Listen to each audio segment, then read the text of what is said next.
E aí, galera, tudo bem com vocês? Estamos aí para mais uma edição do 6x1 Responde, aquele quadro em que vocês fazem perguntas e eu respondo no vídeo. Você vem aqui nos comentários e deixa uma outra pergunta para que eu responda na próxima edição. E assim a gente vai se retroalimentando até o fim dos tempos. Meu nome é Emerson Araújo, esse é o canal 6x1 e desde o início eu peço para você, deixa o like no vídeo, se inscreve no canal caso ainda não seja inscrito, usa os comentários para opinar sobre cada um dos assuntos e também deixa a sua pergunta para que a gente responda na próxima edição. Tá certo? Lembrando, hein, esse vídeo é feito com o patrocínio da GFI Pay, essa maquininha maravilhosa que está levitando aqui do ladinho. Nesse QR Code você conversa com o pessoal lá da GFI Pay no WhatsApp, eles te explicam todos os detalhes, mas basicamente é uma maquininha de crédito, débito, recebe Pix também, né? Uma maquininha muito completa, porque além dela oferecer essas soluções de pagamento, ela tem também uma questão de um planejamento, de uma organização financeira através da conta gráfica estruturada.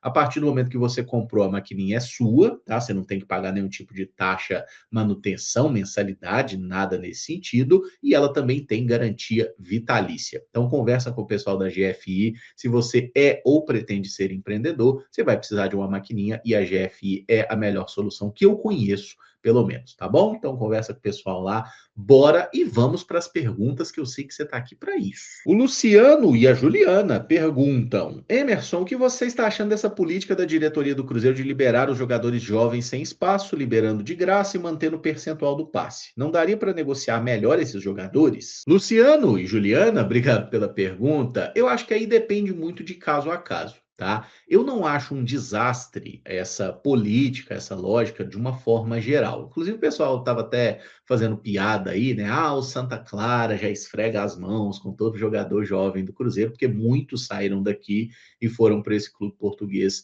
nos últimos anos. Em alguns momentos, o Cruzeiro fez negociações nesse sentido que eu achei um absurdo. Tipo, o Adriano, volante, que era um jogador importante no Cruzeiro aqui na Série B, que foi para o Santa Clara de graça. E era um jogador com, sei lá, uns quase 100 jogos no profissional. O Cruzeiro tinha jogado bastante no profissional e simplesmente foi embora de graça. Claro, era outro momento, outra realidade, mas eu não gosto dessa modalidade.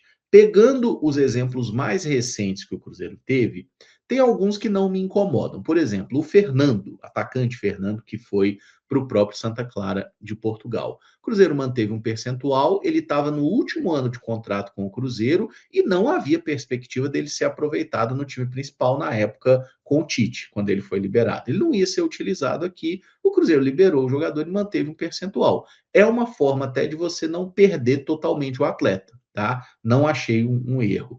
A recente ida do Vitinho, tá, eu consigo entender, embora o Vitinho em outro momento tenha jogado bem pelo Cruzeiro, eu acho que ele merecia ter recebido um pouco mais de sequência, coisa que nunca aconteceu. Não gostei, por exemplo, da situação do Josefer, que rescindiu, foi parar no ABC, o Cruzeiro fez isso com outros atletas. O Janderson, zagueiro, que foi para o Moreirense agora, esse eu já achei uma boa. Por quê? Porque o Janderson não tinha nenhuma perspectiva de ser aproveitado no time principal do Cruzeiro.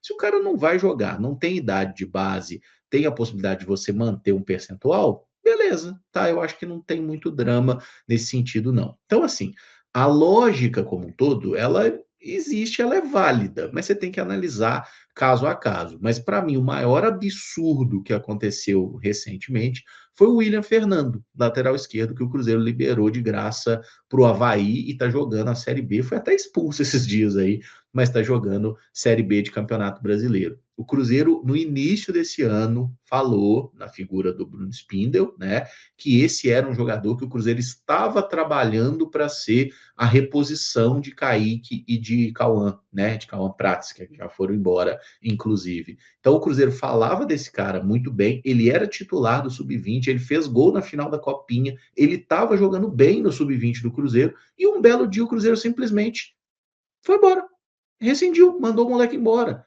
Sabe assim, não faz o menor sentido essa saída do William Fernando. Ah, mas não sei o quê. E você olha para o elenco principal do Cruzeiro, é uma posição que a gente tem a lacuna, né? A gente não tem ali um reserva que seja de fato da posição. O Gustavinho, que pode talvez ocupar esse espaço, era reserva do William Fernando no sub-20 do Cruzeiro. Eles disputavam posição, mas o titular era o William. Então, assim, tem casos que eu acho um absurdo, tem casos que fazem sentido, tá? Então, eu acho que é sempre a gente bom, né, a gente analisar caso a caso para não ficar, assim, comprando pacotes de opinião, sabe? A gente pode analisar caso a caso e formar a nossa própria. O Carlos Henrique Ribeiro pergunta: o que você achou da venda do Christian? Foi uma boa venda ou mais uma horrível que o Cruzeiro sempre faz? Carlos, obrigado pela pergunta. Considerando o padrão do Cruzeiro, eu achei que essa não foi uma venda horrível, não. Eu não gostaria de ter vendido o Christian, tá? Porque é um jogador que ele chegou ao Cruzeiro barato, ele gerou um lucro importante, mas a gente perdeu uma opção muito boa ali, né? Que o Christian chegou como volante e acabou se transformando em ponta. Um jogador que jogou bem como ponta direita, jogou bem como ponta esquerda e tinha números muito bons, né? Muitas participações em gol, um dos líderes em participação em gol, inclusive, durante a era Arthur Jorge. Eu acho que a saída do Christian, de algum momento, vai fazer falta do Cruzeiro, tá? Seja pelo equilíbrio que ele oferecia ou por ser uma opção confiável, um jogador que a gente sabia que o Christian não ia ramelar, ele ia conseguir jogar num nível aceitável. Agora, essa venda, né? Dizem que foi 10 milhões e meio de dólares, o Cruzeiro ficou com mais de 9 milhões, aproximadamente 9 milhões e meio dessa brincadeira, porque parte era do Atlético Paranaense, e o Cruzeiro ainda tem 10% de uma venda futura do Christian nessa ida para o Krasnodar. Não é uma venda horrorosa, claro, né? Talvez isso é parcelado em sei lá quanto tempo. Não é uma venda horrorosa. O Christian é um jogador que eu acho que o Cruzeiro deveria ter até priorizado uma renovação, situação parecida com a do Kaique, pelo que foi falado pelo Pedro Lourenço aí na última sexta-feira, né? Os jogadores que o Cruzeiro vendeu, meio que os jogadores queriam ir, e é fato, né? Se o jogador não quisesse ir, ele não teria ido.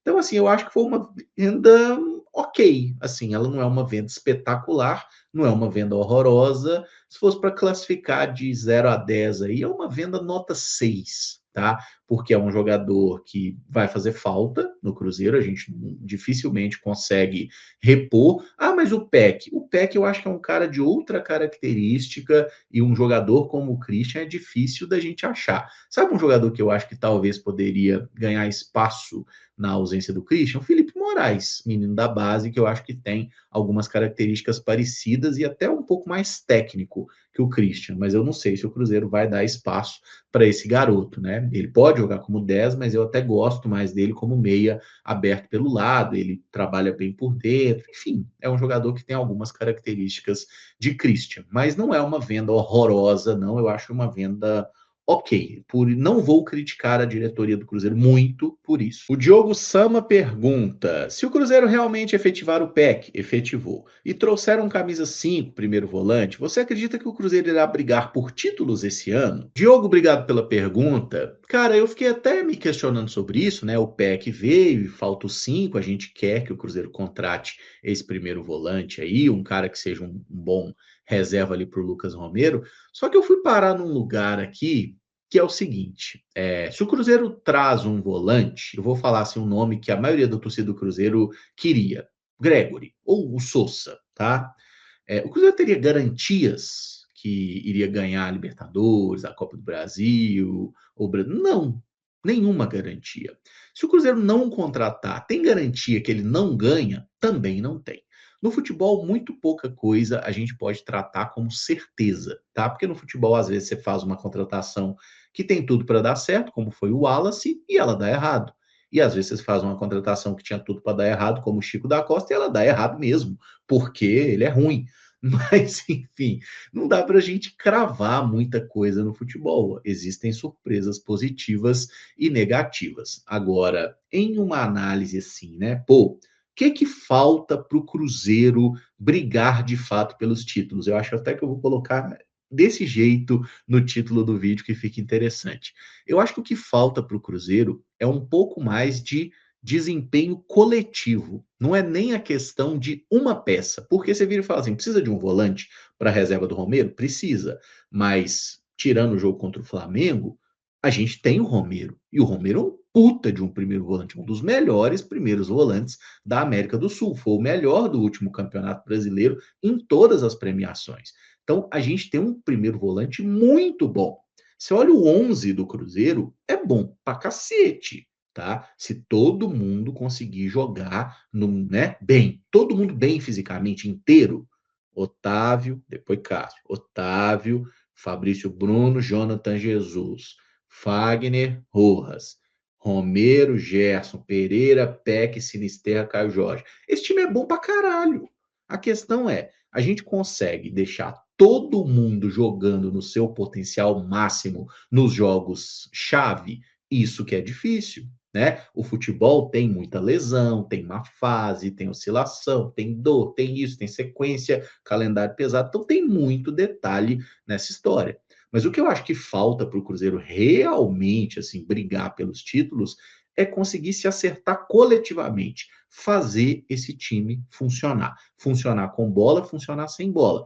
E tem um ponto aí, a gente teve uma mudança de característica de jogadores que vai precisar de uma adaptação. A saída do Kaique, gente, é um ponto que, ah, não, saiu o Kaique, veio o Rojas, tá? Eu acho que o Rojas é um jogador que tem tudo para dar certo no Cruzeiro, mas o Kaique, ele oferecia uma solidez defensiva que o Rojas não oferece. E o Fagner também não oferece, e o William e o Cauã Moraes, ninguém oferece, tá? Então, assim, a gente talvez tenha subestimado um pouquinho o tamanho da importância que o Kaique tinha no time. Mas isso é uma coisa que o futuro vai deixar de forma mais clara e a gente vai poder compreender mais para frente, tá? Mas em uma análise fria, o time do Cruzeiro é bom? É muito bom. Tem condição de ganhar a Libertadores? Tem.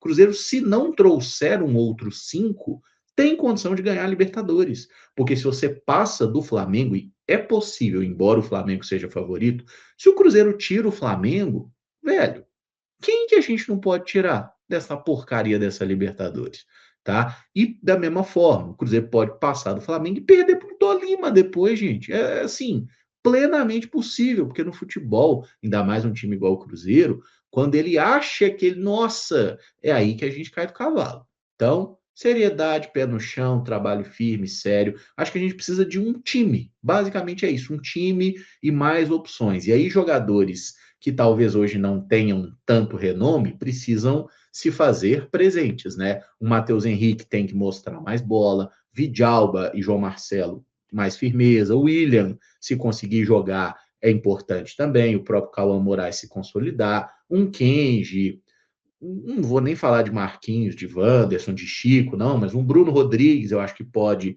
entregar um pouco mais, um Neiser pode fazer um pouco mais.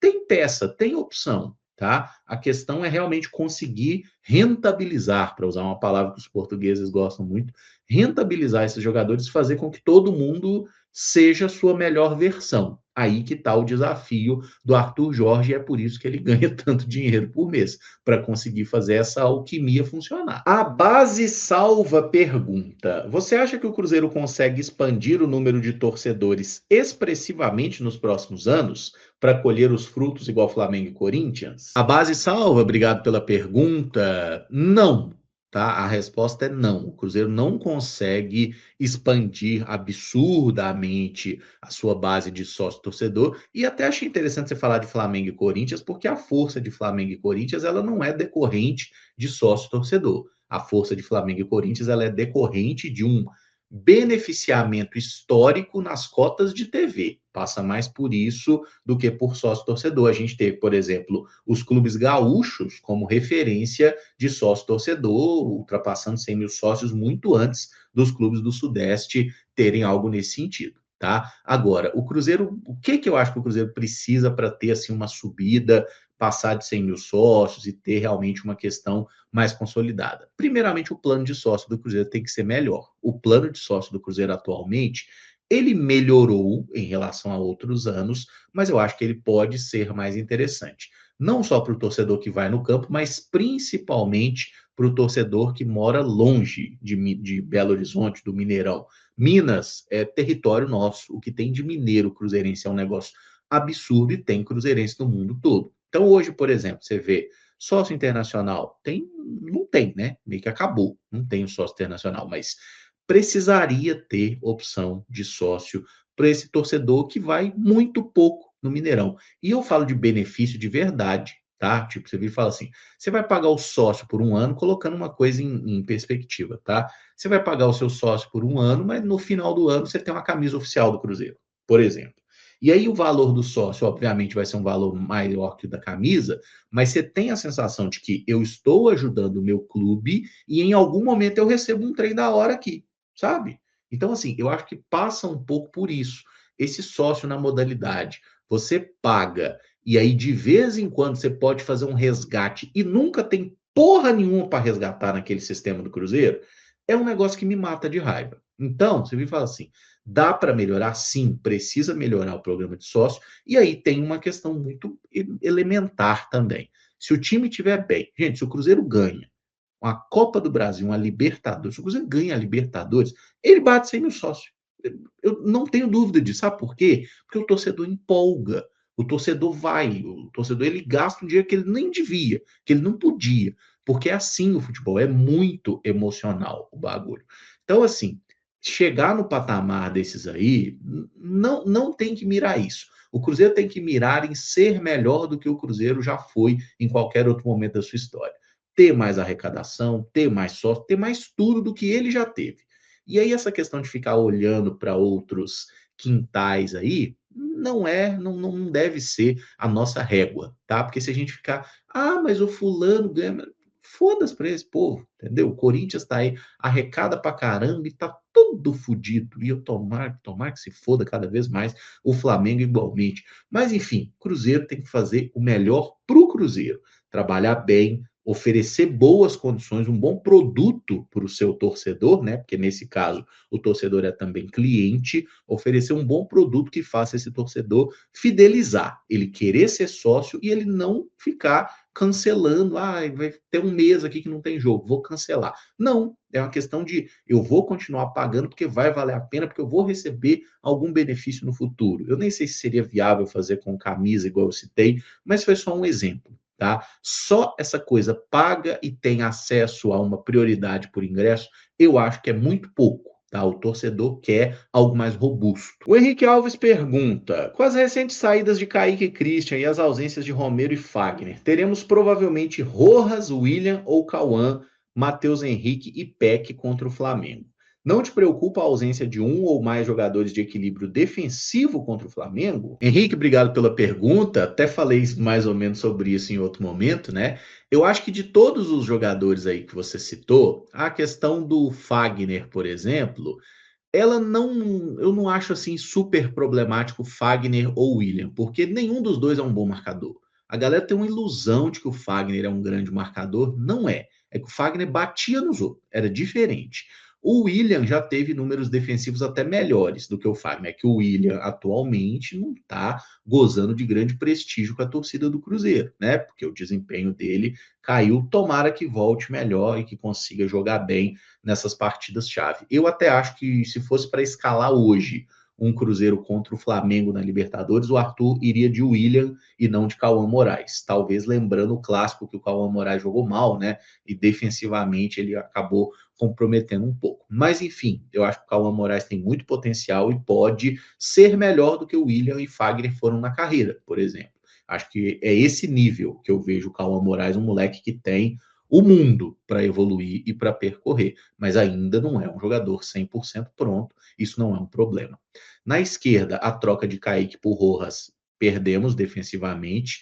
Eu não tenho a menor assim capacidade de cravar que, pô, vai ser o Peck na vaga do Christian, porque se vai ser Peck e Sinisterra contra o Flamengo, não sei, tem muito tempo até esse jogo. O Matheus Henrique, pelo que a gente viu até o momento, foi o substituto do Romero, né? Os indícios são esses. E aí tem um ponto apenas que talvez valha a pena a gente considerar. Esse Cruzeiro e Flamengo, que não tem Romero e que não tem Fagner, que estão suspensos, é o jogo de ida, é um jogo no Mineirão, é uma partida em que o Cruzeiro provavelmente vai ter uma postura mais ofensiva, mais agressiva de tentar construir um resultado para levar para o Rio de Janeiro. E eu acho que isso acabou até sendo interessante. O Gabriel Peck é um cara que trabalha muito no momento sem bola. Ele volta, ele fecha. Até o Sinisterra faz menos isso, tá? Sabe fazer, mas é um jogador de menos disponibilidade defensiva do que o Gabriel Peck. Então o Peck não me preocupa muito, mas talvez se nesse jogo, assim, pô, preciso de um cara para equilibrar. Eu não vou dizer que vai aparecer um Wanderson, tá? Mas talvez o Arthur poderia pensar, sei lá, num Kenji. Vai que o Kenji joga bem. O Kenji é um moleque que também faz mais o trabalho defensivo. O Marquinhos eu espero que não seja o caso. Mas, enfim, eu acho que, como eu já falei anteriormente, né, o Cruzeiro precisa de coletivamente encaixar bem o time com todas essas peças. E eu acho que um Cruzeiro e Flamengo de oitavas de final de Libertadores vai ser um jogo de alternância. Então, os pontas do Cruzeiro vão ter que marcar e os pontas do Flamengo vão ter que marcar também, velho. Sabe? Tipo, não é só a gente que vai ter que correr para trás. Samuel Lino, ou Cebolinha, ou Luiz Araújo, ou seja lá que vai, porra dos pontas do Flamengo, esses caras vão ter que correr para trás também. É um jogo que todo mundo vai ter que se esforçar. E esse é o tipo de jogo que, pô, o Sinisterra não marca tanto. Nesse jogo marca, gente, tá? Porque o jogo é grande demais para o jogador falar, não, eu não vou marcar. É um jogo grande, é Libertadores, é mata-mata, vale muito. Então o jogador fica mais motivado e entrega até a última gota que tem ali em campo. Tá? Então, assim, neste momento, eu não tenho uma grande preocupação, mas eu quero ver o Cruzeiro em campo nessas próximas partidas, né? Começar do jogo contra o Inter, para ver se a gente tem ali coletivamente um time melhor encaixado, porque aí a gente vai poder tirar algumas bases de como enfrentar o Flamengo. Hoje a gente está muito no vácuo, velho, sabe? É muito tempo sem ver jogo nosso e sem ver jogo do Flamengo também. Né? A gente precisa ver mais o Flamengo em campo para entender como que chega esse oponente. Eles vão ter Paquetá, eles vão ter Arrascaeta? A gente não sabe também, né? Então tem muita dúvida de cá e muita dúvida de lá. O Arthur Ribeiro pergunta: Caramujo, o que aconteceu com o goleiro Denivis? Arthur, obrigado pela pergunta. Boa lembrança, hein? Inclusive, Denivis, que jogou 2 partidas no profissional do Cruzeiro, não tomou gol nessas partidas e ele foi o primeiro goleiro do Cruzeiro SAF. Olha que curiosidade, né? Cruzeiro SAF, a hora que o Ronaldo comprou e tudo mais, o primeiro jogo do Mineiro, o Rafael Cabral ainda, eu acho que ele não estava com o nome no bid, foi um negócio assim, ou não tinha condição física, ele ficou fora do primeiro jogo, catou o Denivis ali, fez até uma boa partida, foi uma vitória do Cruzeiro lá no Independência, naquele início de 2022. Ele seguiu no Cruzeiro, depois foi o Atlético, jogou algumas partidas de Campeonato Brasileiro e depois foi um desses que sai do Cruzeiro de uma maneira que a gente não entende. Ele foi para o Atlético Goianiense, não chegou a jogar lá no Goianiense e posteriormente ele foi para o futebol português para onde? Santa Clara. Ficou no Santa Clara 3 temporadas, jogou no time sub-23, não chegou a jogar no primeiro time do Santa Clara, tá? E esse ano agora ele voltou ao brasileiro, tá no Betim, disputando aí com o Betim as competições, goleiro reserva do Betim, inclusive, tá? Não tem nenhuma partida até o momento e o Denis está com 25 anos de idade nesse momento. Quando ele apareceu no Cruzeiro, assim, né? Ele apareceu muito bem, ele foi bem no sub-20, assim, no profissional jogou pouco, mas jogou bem.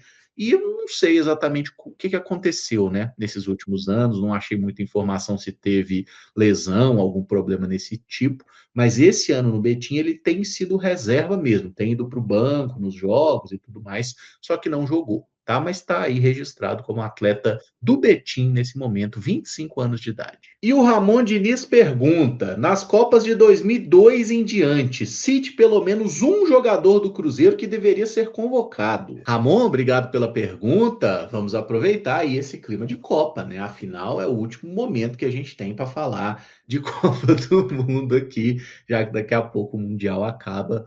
Vamos, Espanha! Pelo amor de Deus, gente, não é possível. Tá com a cara que a gente não vai ser campeã, né? Enfim, mas enfim, desde 2002. 2002, cara, vou falar dele já.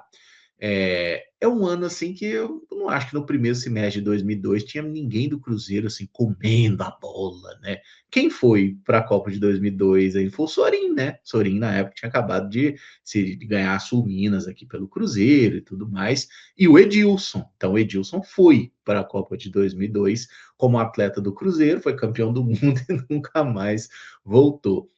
Depois, nesse ano de 2002, teve um cara que voltou que voltou para o Cruzeiro, porque ele tinha passado aqui em 2001, merecia estar na Copa de 2002, era o Alex, né? No primeiro semestre de 2002, o Alex estava no Palmeiras, ele não estava no Cruzeiro. Mas depois da Copa ele vem para o Cruzeiro, joga bem, depois ele fica em definitivo e faz história. Então, só uma citação do Alex aí, mas a gente teve Sorin pela Argentina, a gente teve Edilson pela seleção brasileira nesse Mundial. Copa de 2006. Caramba, Copa de 2006 ali, eu tô pensando quem do Cruzeiro estava jogando muito bem em 2006.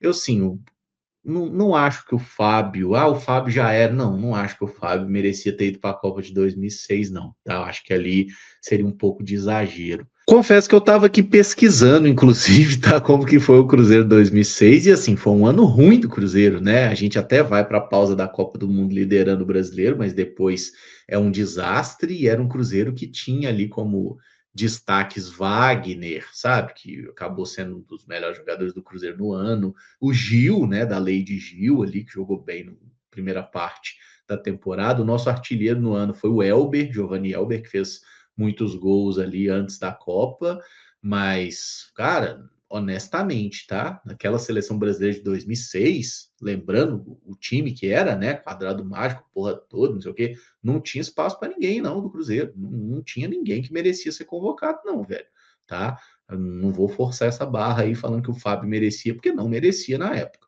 mas não tinha ninguém. Tão simples quanto isso. Copa de 2010. Aí, 2010, o Cruzeiro teve Gilberto, né? Então, assim, a gente teve um jogador de fato convocado na seleção. Cruzeiro, porra, devia ter alguém ali.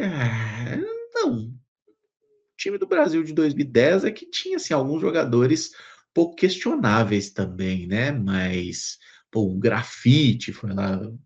O Grafite é muito mais jogador do que o Wellington Paulista, do que Kleber Gladiador, né? Do que o próprio Thiago Ribeiro também, que estava naquele time do Cruzeiro de 2010.